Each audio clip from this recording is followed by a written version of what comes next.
Je vais juste revenir un peu sur la manière dont dont j'ai rencontré, entre guillemets, Charlotte, parce que je ne l'ai pas rencontrée personnellement.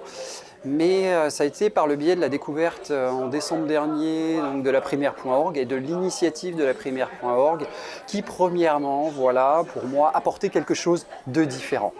Voilà des candidats qui étaient issus de la société civile, donc de tout ce réseau associatif qui s'implique, mais sans faire partie des organes de l'État, donc avec cette envie de bien faire, de s'impliquer et ce bénévolat, cette bonne volonté. Voilà, donc il y avait 5 candidats qui étaient proposés dans le contexte de la primaire et Charlotte effectivement faisait partie de ceux qui proposaient non pas un programme préétabli mais des grandes lignes, des lignes directrices. Et c'est un point qui m'a paru particulièrement essentiel dans le sens où pour moi aujourd'hui un pays c'est un ensemble de facteurs, c'est un ensemble de paramètres à prendre en ligne de compte. Donc c'est une situation plutôt complexe.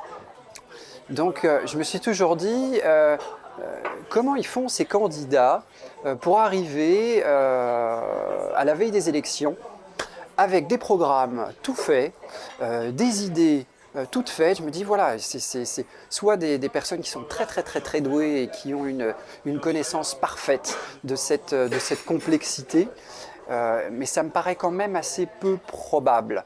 Donc je me dis, avec un petit peu de bon sens, j'aime partir du principe que avant de construire quelque chose,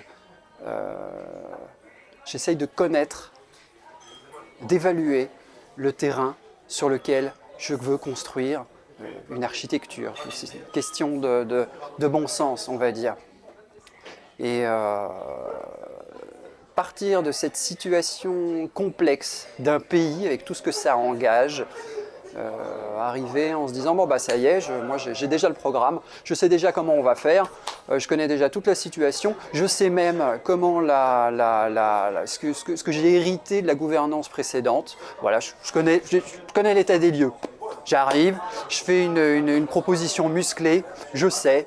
Voilà, on est dans le paradigme du je sais, donc du coup ça rassure, ça réconforte, mais en même temps moi ça m'inquiète. Voilà, de voir quelqu'un qui se pointe en me disant je sais, déjà ça me met pas vraiment en confiance. Alors je préfère voilà, un candidat qui viendrait en toute humilité, qui me dise écoute, partons avec des directions qui ne sont pas encore un programme, qui vont être des lignes de conduite. On va se prendre quelques temps pour faire une évaluation. Pour cette évaluation-là, on va solliciter le plus de monde possible, parce que pour bien cerner un problème, pour bien cerner une situation, eh ben, je pense qu'il est important de l'envisager avec un nombre de points de vue divers, ce qui implique bon, que là on a effectivement ces 65 000 à 70 millions de personnes. Bon, on ne pourra peut-être pas prendre l'avis de tout le monde, mais en même temps il serait quand même souhaitable de demander au maximum de personnes ce qu'elles en pensent, qu'elles soient spécialistes, qu'elles soient juste citoyennes, qu'elles soient fonctionnaires, qu'elles soient boulangères, qu'elles soient profs des écoles, qu'elles soient intermittentes du spectacle, artistes, voilà, qu'on ait un avis de toutes ces personnes-là, et au moins, à partir de ce moment-là, bon, je me doute que c'est un peu compliqué de prendre l'avis de tout le monde, mais au moins, ça me paraît plus raisonnable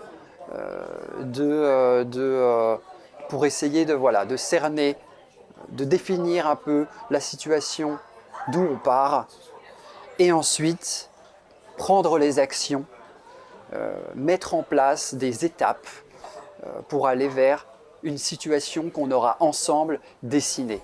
Voilà. Donc c'est ce qui me plaît, parce que je sens ça dans la dynamique de Charlotte, qui va être de fédérer des gens qui savent, du réseau associatif, des voix, des opinions, des aspirations, de mettre tous ces gens-là en phase, de leur donner voix au chapitre et de les écouter, et puis en mélangeant toute cette soupe, d'en